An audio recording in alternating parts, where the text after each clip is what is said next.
Welcome to the SIWIKE podcast, the only podcast that shares the stuff you didn't know you needed to know about jobs, careers, and life. The SIWIKE podcast, the stuff I wish I knew earlier. Hi, everyone, and welcome to the SIWIKE Stuff I Wish I Knew Earlier podcast. We're joined with our guest host, Paulson, who was one of the co-authors for the book Stuff I Wish I Knew Earlier, the Young Professionals edition. And we thought we'd have a conversation on personal finance. So, Paulson, how are you doing today? Yeah, doing great. Thanks for having me back, Luki. Not a problem. Always a pleasure. So I've been having a lot of conversation with folks with the release of the book at the young professional level. So recently graduated, started a job and eager and raring to go, starting their life out after school, that sort of thing. But oftentimes the conversation of personal finance comes out, where they talk about like savings and budgeting and RSPs, TFSAs, and what should they invest in, and then other things of that nature. So I thought we'd grab one of our experts to have a bit of a conversation on things folks should consider. And obviously, this is just a conversation between us. So for those that are listening, for whatever your personal needs, consult your own financial advisor and finance professional for your particular needs. But hopefully, we'll give you some thoughts and insights in terms of things that you should start asking about or looking into as part of that. So I thought we'd start the conversation with a little bit on kind of salary and benefits, right? So you just landed a job, you hopefully it was the one that you wanted, and you're doing whatever you're doing, you're getting a paycheck every 2 weeks or every month, whatever it is, and so you have benefits as well. So I think just as we were talking off the air, there's the base compensation, which is your salary coming in, and then another aspect that people often put aside. So the benefits side of that. So what are your kind of guidance, advice on doing the most with their salary and their benefits and things like that as they start their career path? Yeah, for sure, and it's definitely an important topic, right? And I think for a lot of people, sometimes we definitely forget, especially when you're starting out your career, the importance and of some of these benefits, right? Mm-hmm. When Luki asked me to talk about this subject and just have this conversation, I actually just took a quick look on Google and what I found was that companies actually budget for large companies, I should say, budget for almost 15 to 30% of their payroll on benefits, mm-hmm. right? And you can almost think of that as a 15 to 30% bonus on top of your salary, right? Mm-hmm. In a sense, right? Put differently. So I think what it entails is really that things like, getting dental, right? Or a new mm-hmm. pair of glasses every year, right? Flex dollars, other health benefits, insurance, right? Disability, critical illness, life insurance, all of those things put together, right?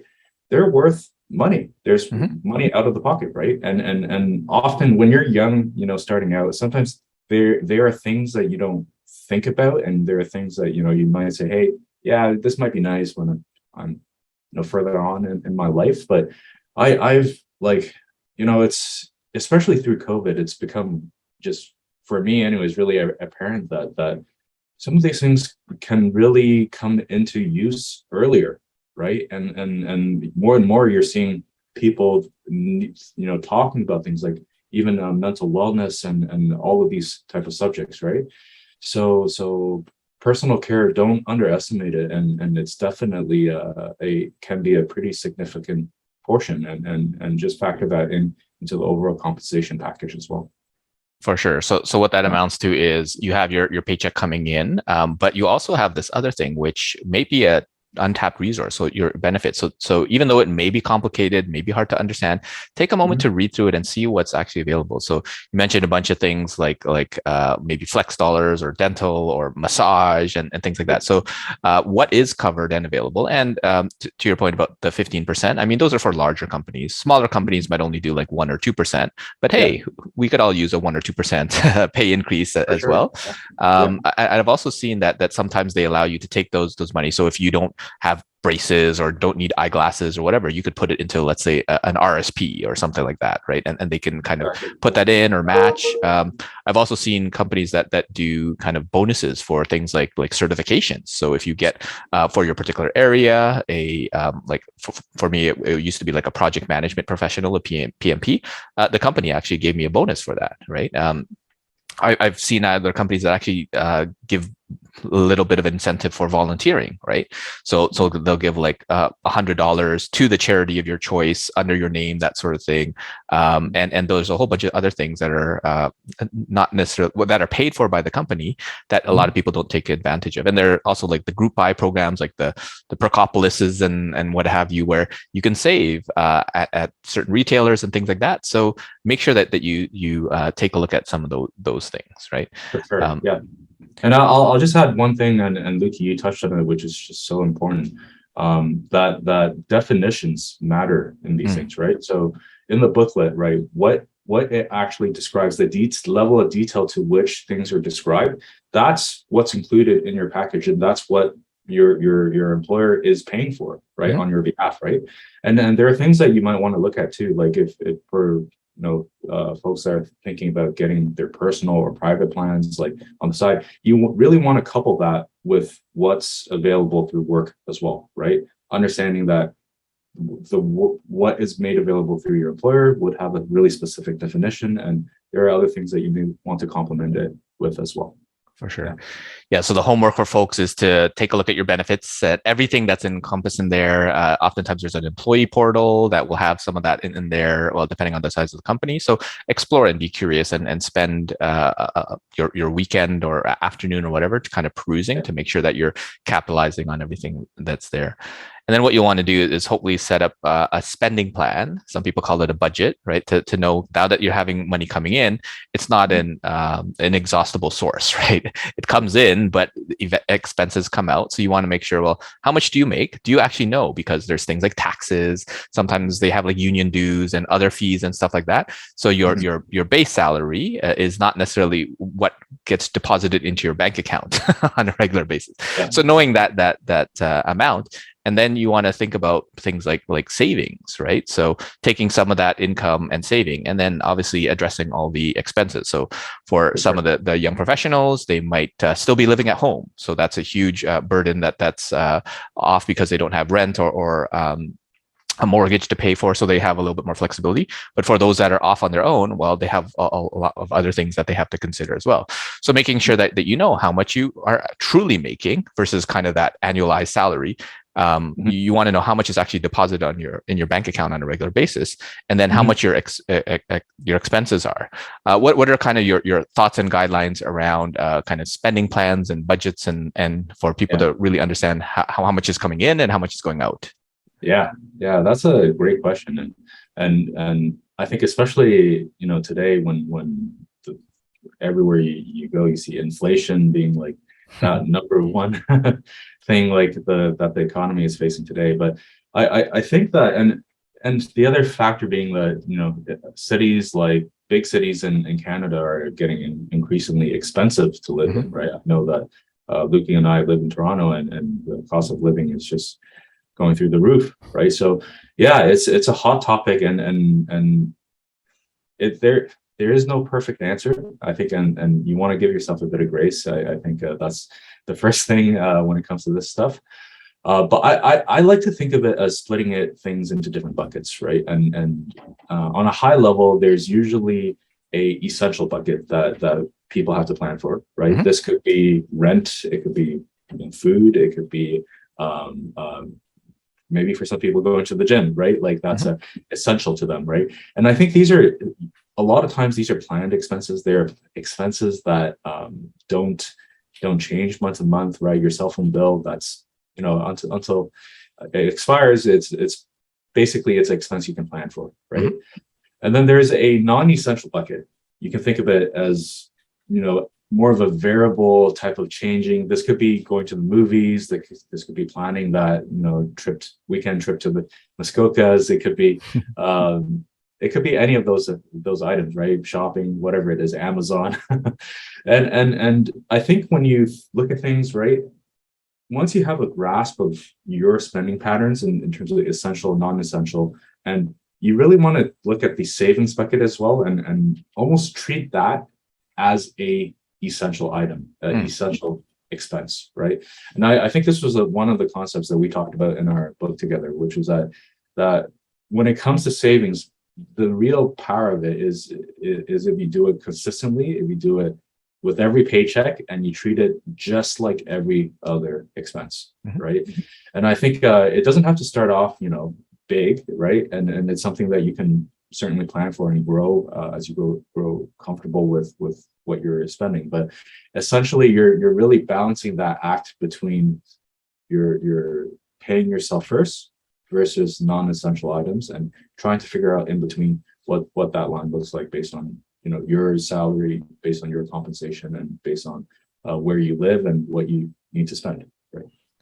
For sure. I think the crux of it is just making sure that there's more money coming in than there is going out.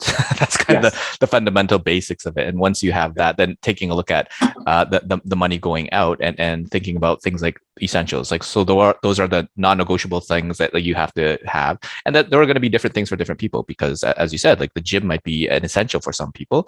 Others, it's a non-essential, right?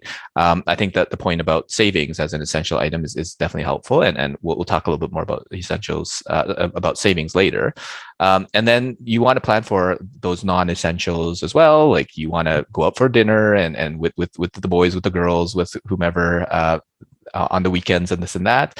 And then I think you should also look to plan for emergencies, right? Those once-off, like speeding tickets, breakdowns in the car, or like any appliances or this and that or whatever. Cell phone needs to be replaced, and cracked screens and all that sort of stuff. And I think the guidance is something from like 3 to 6 months worth of expenses is kind of the guidelines. And making sure that you have that. And again, it starts probably at 0 and then adding like 1% to it, to 10% to it, to whatever you could manage on a regular basis, but doing it consistently and early can be very helpful. So, and this is a process where you don't have to do it all at once, right? You can start thinking about, okay, do I have more money coming in than going out? Okay, great. Now, next week, you want to say, okay, how do I start allocating like the savings amount? How do I start building this emergency fund? How do I start planning for that vacation next year overseas or wherever it is, and start building on that? Are there any other points that you want to add on that?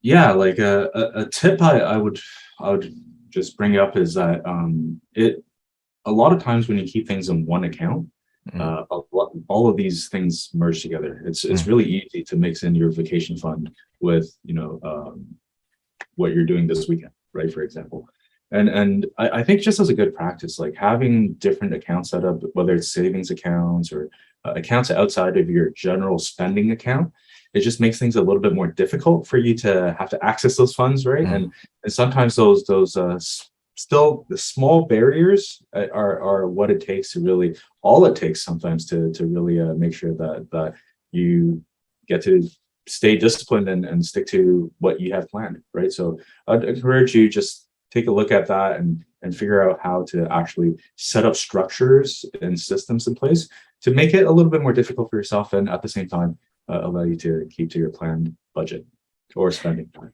Yeah, and in this day and age, it's not necessarily that much more difficult to set them up, right? To have like kind of the normal bank account, and then the one of those online brokerage or whatever accounts, and then an automatic savings plan that takes out whatever $100 a paycheck, $1,000 a paycheck, whatever you can manage, and then in order for you to get that back into your account, it usually takes some time, 3 to 5 business days or whatever. And by that time, hopefully the urge to spend is gone, and you're able to kind of save some money. But sometimes if you really want to, and that's something that you that becomes an essential or something that you really want, then at least you've thought through and planned on that.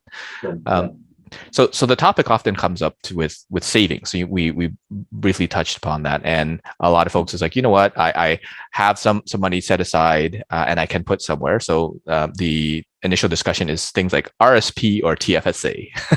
So maybe kind of defining some of those terms, and obviously this is for a Canadian audience, but in other countries they have similar products. But if you were to kind of have folks think about whether to put something in an RSP or TFSA, what would be your thoughts and guidance around that? Yeah. So there's no right answer, and a lot of it is understanding your situation and what your plan is per se, and what you intend to do with the money, right? But on a high level, like, and definitely as we mentioned at the early when we started the podcast, seek out advice, and if you need it, and especially when it comes to this area. So the way that these two account structures work is the TFSA generally is a account. It's pretty easy to understand. Money that goes in is after tax dollars, right? You've already paid tax on those dollars. You put it into account called a TFSA, right? And short for tax-free savings account, right? Tax-free savings account, which is a bit of a misnomer because it's not really just a savings account. It can be a savings account, but you can actually buy different types of securities inside. We'll talk about that after. But essentially how it works is that everything you put into it, it grows. If you make money, it grows tax-free. If you lose money, you also don't get any, you can't claim expenses on that. But the whole idea of it is that money inside enjoys tax-free growth. And when you take money out of the TFSA, you also pay no taxes. Right? That's how the account is set up.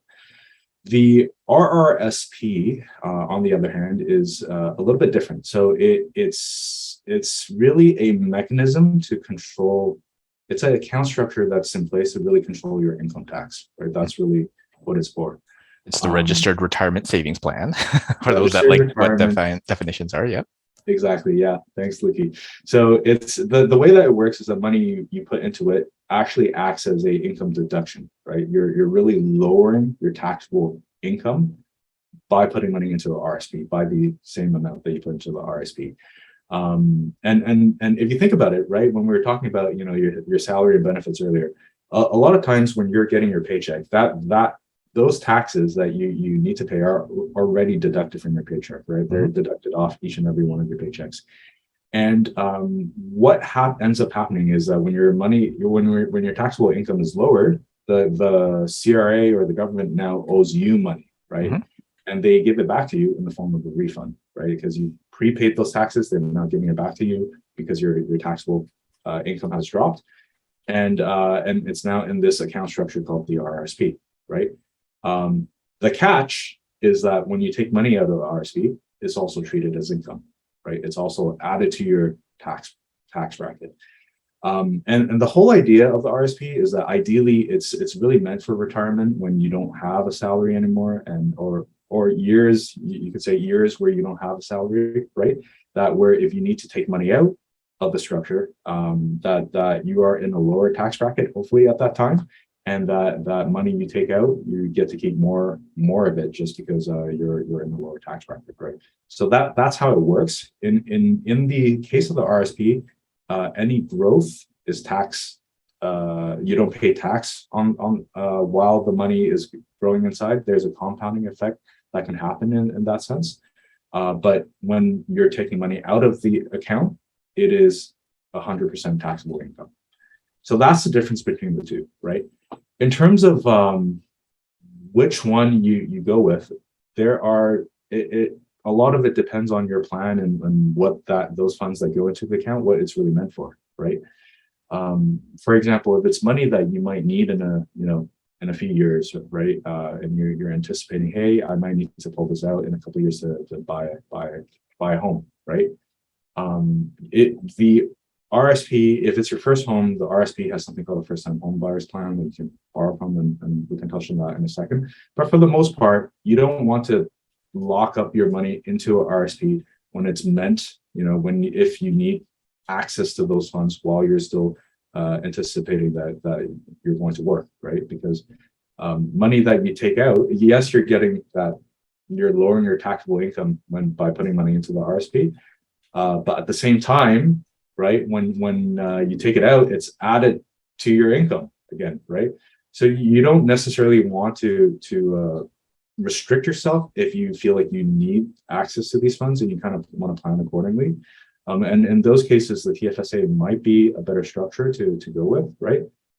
If saving taxes is your number one priority and this is for long-term money, then yeah, RSPs are generally going to be the best account to go with for most Canadians, especially as your income goes up and you move up the tax bracket in terms of compensation. So yeah, those are some things to consider. Obviously, it doesn't cover everything, but I'd say that you'd really want to map that out and seek some professional advice, ideally, to make sure that your goals are in line with how you're structuring things. And every year does matter when it comes to these accounts, just because we are allocated a certain amount of space every year, and you want to plan accordingly with that. Yeah. So what I took from that is, with anything, just start, right? Regardless of what you do, put it in one of the two. I think the guidance that I've heard is when you're young and starting out, you probably want to put it more to the TFSA, right? Because you're not making a ton of money, so that taxes, you're probably not in the highest tax bracket at that point, right? Well, although some of you who are kind of high achieving professionals and you started off there, maybe you're there. But for the most kind of young professional, recent grad type of thing, you're probably in a slightly lower tax bracket. So you're probably going to be a little bit better off putting stuff in your TFSA, and then once it's maxed out, then put into your RSP, and then once those are maxed out, then you can put it into kind of general savings, and hopefully you get to that point. And that doesn't mean you have to, right? So everyone's in their own unique situation where you might not be able to max out any of those two. But the goal is to try to put in as much as you can, because to your point about like the compounding effect, it helps. So when you're starting at 22 versus 32 versus 42, there's all sorts of different calculators where like you could like double your savings each time, that sort of thing, each decade that you're early, or that sort of thing, right? So you want to make sure that you're capitalizing on that.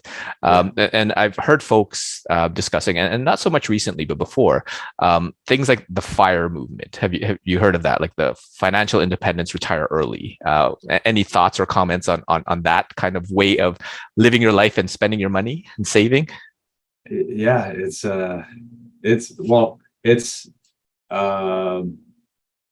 I mean, everyone wants to. A lot of people want to retire early, right? I think that's clear. A lot of it comes down to what your priority is, right? And the type of life you want to live. And some of this goes back to the conversation we were having earlier about that spending plan and what that looks like for you, right? And no one can really dictate, the type of life that you want to live. So yeah, I've seen folks planning. I have a client of mine is planning to retire in his early 40s, right? And he's normal person and wants to, not making incredible salaries, but they're making the necessary I guess sacrifices on a daily basis, like on a annual basis, to make sure that they can reach their goals to do that, right? So I think it's definitely if that is what your passion is, and to live financially free, then plan for it and put a budget in place, put a spending pattern, savings plan in place, and then and execute well. Yeah, I know when my parents were growing up that there was the saying, a penny saved is a penny earned, right? So they were very focused more on the expenses versus the income. It seems that nowadays more people are focused on the income, just making $1 bajillion on an annual salary, versus looking at the expenses. Because, well, if you have, let's call it a high price Starbucks coffee versus a more cost effective Timmy's coffee, right? It depends if you're a coffee connoisseur or not. But if all you need is a little bit of caffeine, then saving $2-3 on a daily basis can add up over time, and those little sacrifices, quote unquote, might be useful to help you kind of retire in your 50s, 40s, or whatever it is that you want to, or I mean, you can choose to enjoy life a little bit more. So it all depends, as you said, on your priorities.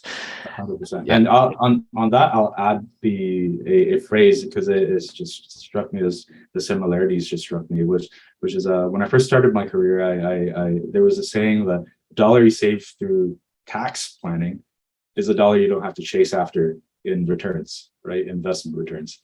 And said similarly, like in the same way, like as your income goes up, taxes become a bigger and bigger part of that equation. And for a lot of Canadians, it can become almost the biggest expense, right? In a sense, right?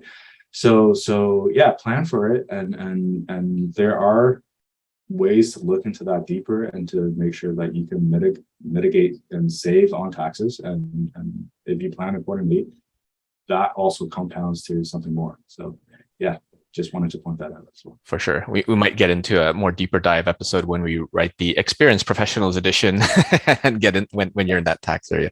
But I wanted to touch a little bit about things like assets and the investments that you actually put this money into. So as you mentioned before, like the misnomer of the tax-free savings account, it's not really a savings account. You can actually put it in other things like stocks, bonds, mutual funds, and things like that, right? And other assets to help it grow, right?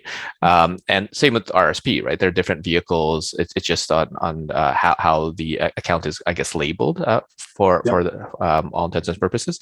But you have kind of the typical. So you have like stocks, you have bonds, you have mutual funds, and things like that. And then a lot of folks are actually starting to look into real estate. So I know a lot of young folks that are looking to buy an investment property to either flip or a rental property. Some of them are actually looking to buy businesses where they could be like an online Amazon dropship type business where they can sell things on the side or whatever. Some of them are looking into physical assets, right? Where they're collectors and they believe that this particular baseball or Pokemon card is going to go up in value over time, that sort of thing.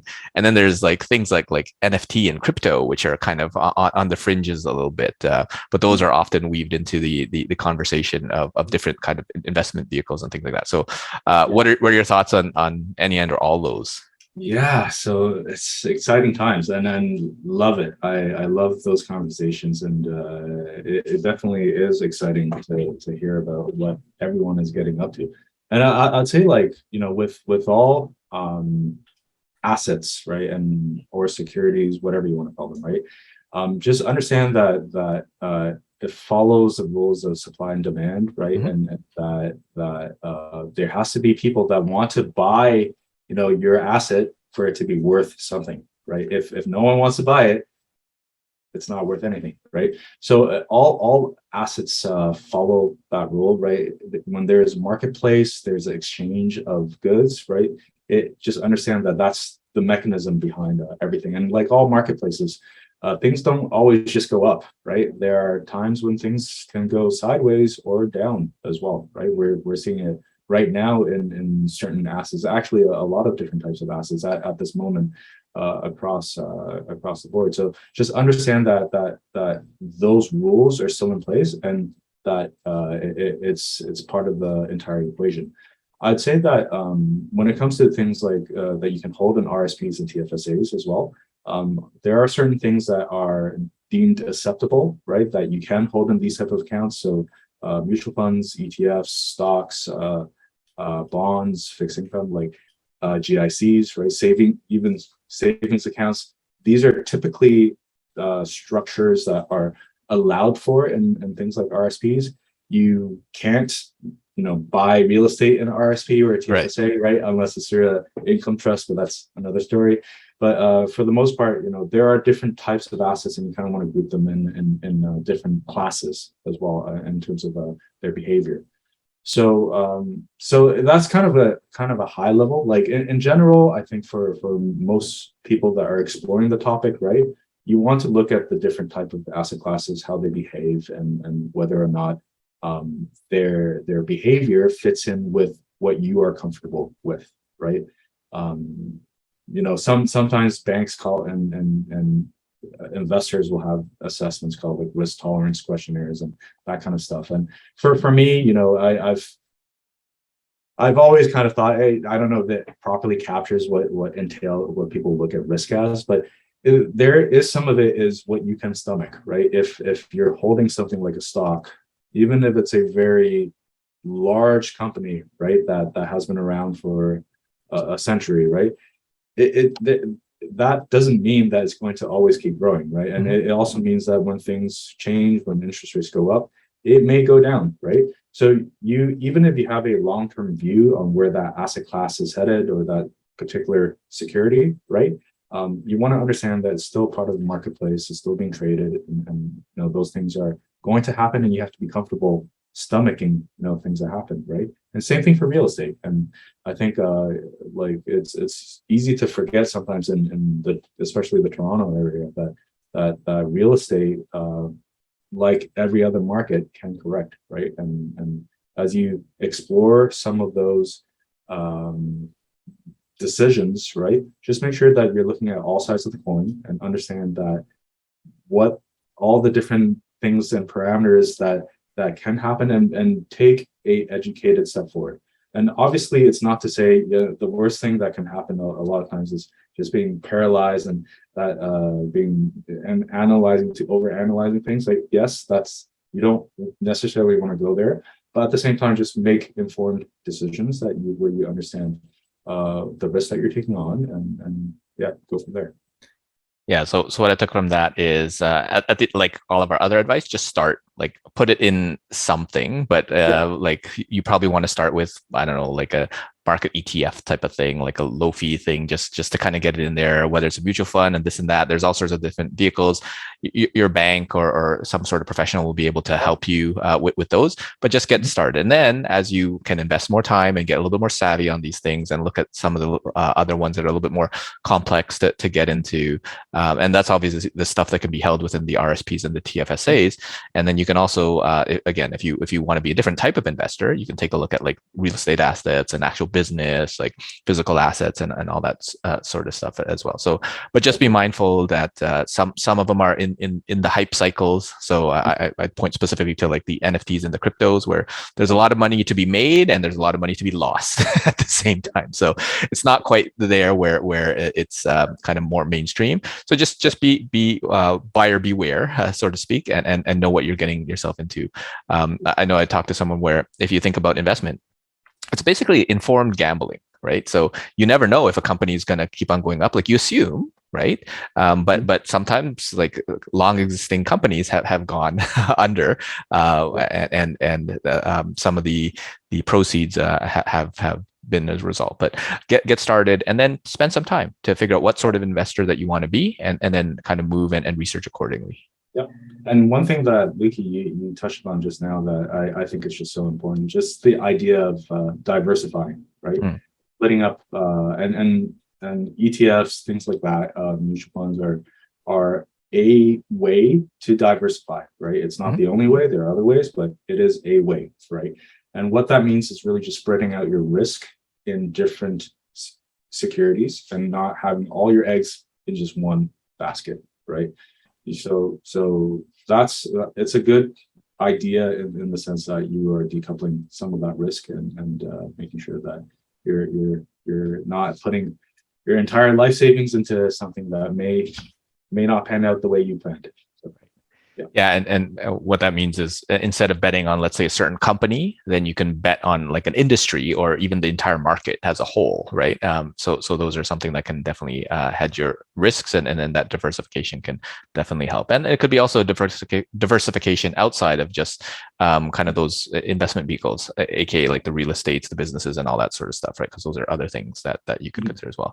And the last thing that I want to leave folks on is just be wary of advice from friends and family, because uncle so-and-so and auntie so-and-so will have this hot tip from whatever and this and that. And before you pour all of your money because they think it's good and they did the same thing, just be mindful. Because sometimes if they are very savvy finance professionals and they understand the market, then you want to take that into consideration versus they just heard it from a friend of a friend of a friend who works here or whatever. You always have to be careful of those types of things. And any thoughts on things to think about when you get advice from someone like a friend or family? Yeah, and that's such a great point. And I'd say like what worked for them, right, doesn't necessarily mean it's going to work for you, right? That's number one, right? And that's a rule. That's something that can be applied in so many different places, but especially when it comes to finances, right?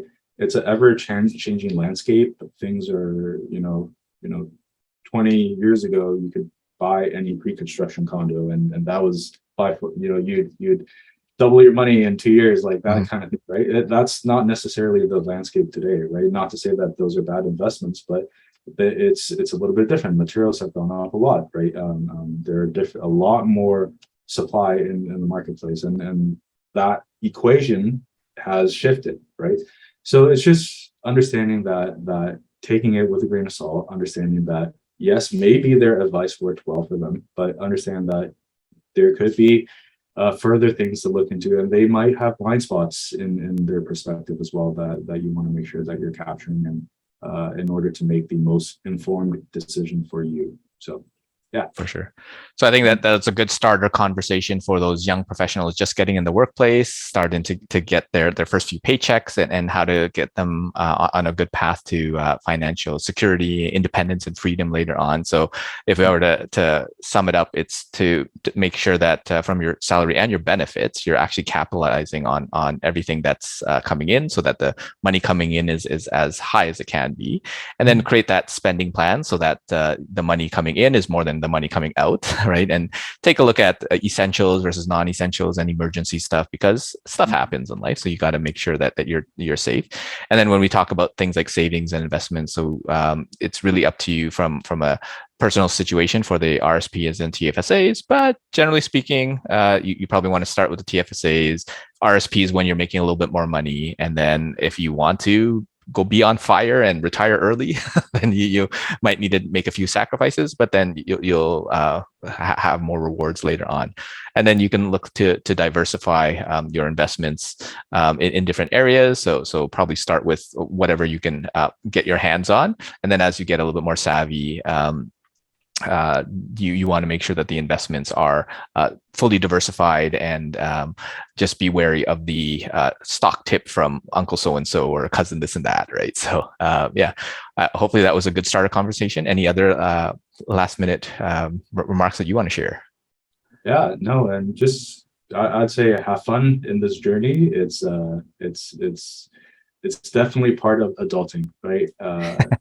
Taking care of your own finances, and it's an exciting journey. Give yourself a bit of grace and know that mistakes will be made, and that's okay, right?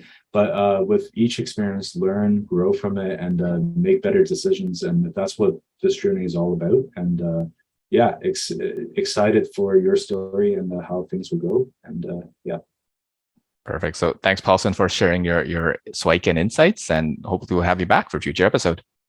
Yeah, look forward to it. Thanks so much, Luki. Thanks for joining us on the SIWIKE Stuff I Wish I Knew Earlier, the podcast. If you like the podcast, please subscribe on iTunes, Stitcher, or wherever you found this podcast. And if you can give us a review, that would be very appreciated. Feel free to contact me on LinkedIn at Luki Danu, LUKIDANU, and the same on most social media platforms. And I look forward to hearing from you. Thanks. Bye.